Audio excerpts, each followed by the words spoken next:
surrender a pet, most of us just go down to the local animal shelter. But what if you have a snake, a turtle, a bullfrog? What do you do then? Can you just release it? On days like today, most of them wouldn't survive hours. We sat down with a local pet store to find out. When someone has an exotic pet that maybe they just can't take care of anymore, it's important that they do it properly. They can't just let it out in the wild, right? For sure, yeah. So if you let an exotic animal outside, especially on a day like today, it's probably not going to make it. But even if it were to make it, it could actually cause a problem in the environment by becoming an invasive species, and by outcompeting native animals and pushing them off of their territory or outcompeting them for food. And we see that a lot with like crayfish and mussels, certain kinds of fish, and then a lot of plants too. This is a bearded dragon. So they look pretty ferocious, but they are real sweethearts. So these are really cute when they're small. But these are a reptile, so they live for a really, really long time. So you have to think to yourself, is my kid going to like this in 20 years? Most reptiles live for an extremely long time, so this is like a 10 to 20 year commitment. Releasing them, you can't just throw it outside. For sure. These guys are from the deserts of Australia. So if he were to get out, or if you didn't know what to do with him and just brought him to a park or something and let him go, he might be able to survive a while in the summertime. But in the winter, for sure. Even if he could, escape all of the hawks and foxes and neighborhood cats and dogs and kids and cars, the weather would for sure do him in. So for sure, don't release any reptiles out into the wild. He looks like he's holding my hand. Yeah. This is called a Dumeros boa. Gets kind of large. Most of the time in pet stores, you're going to see your red-tailed boas, your ball pythons. But this guy's just a sweetheart.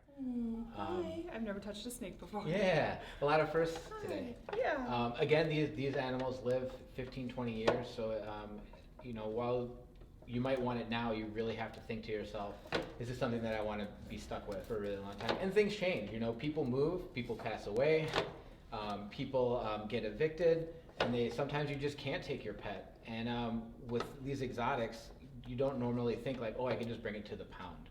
Because the pound might even be set up to take a 12-foot snake or a turtle or a fish, and that's where you could contact me, and I can put you in contact with the people that can safely take these animals. And this is a Russian tortoise. His name is Gonzo, and they actually found him running around. People do let these run around in their yards, and they can escape, but this is a 100-year commitment. If you get a turtle or a tortoise, you have to be prepared to take care of it forever. Like, you're probably going to have to leave it to your kids. So you have to have a plan for it. And these guys are relatively inexpensive. They'll cost you less than $200, for a Christmas present. And then it's just... It's generations. Yep, generations. This is my goldfish. This is Bruce. This is one of the fish that if you were to dump this in the lake, it would survive. And it would reproduce in great numbers, and it would interfere with the ecosystem because they eat things like fish eggs, and the babies will eat plankton that other fish need to eat. So these will get into the lakes, even in these northern climates, and they're almost impossible to get out, and then they will kill off pretty much everything else. This is Mr. Bojangles. I've never touched a frog. Is he a bullfrog? Yep, this is a bullfrog. bullfrog. He's excited. He likes you. So this is Mr. Bojangles. This is a bullfrog. This is a really big one. He's really big. This is another one that you might be able to find in Wisconsin. The ones that you find here are more than likely green frogs or leopard frogs, but we do have bullfrogs, and they do get this big. So if it's awesome. You go camping and your kids catch tadpoles or little frogs. It's best to leave them there. Also, there's a fungus going around called chytrid fungus that is devastating frog populations across the globe. Wow. So you don't want to move frogs from place to place because you could be spreading that disease. At JRAR, we accept anything aquatic. If you have reptiles, we know what to do with them, but we also know what to do if you have fuzzy critters. So I brought a guinea pig. Guinea pigs are great. They live for 3 to 8 years. They're a great little first starter pet. They're very low allergy, but there are some people that are allergic to them. But we still see a number of them surrendered. The problem is that guinea pigs breed like rabbits. So people will get 2, and then turns into 10, and then 10 turns into 50, and 50 turns into 100, and you're overrun with guinea pigs. So make sure when you get a guinea pig, you get a same-sex couples. You have an event coming up. Yeah, so right here at the Doubletree of Appleton on the 7th, which is a Saturday, we'll have like 9 different organizations on hand to accept surrendered animals.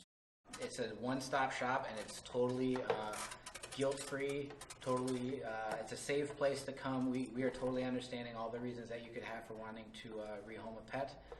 There's no fees, although if you wanted to make a donation, you could. But you can just come here. There's minimal paperwork, and that's it. I think it's important that we don't just we don't exclude our our reptile friends. It's really important that they stay safe and they're released properly. For sure. And thank you for letting me hold all of them for the first time. Yeah, no problem.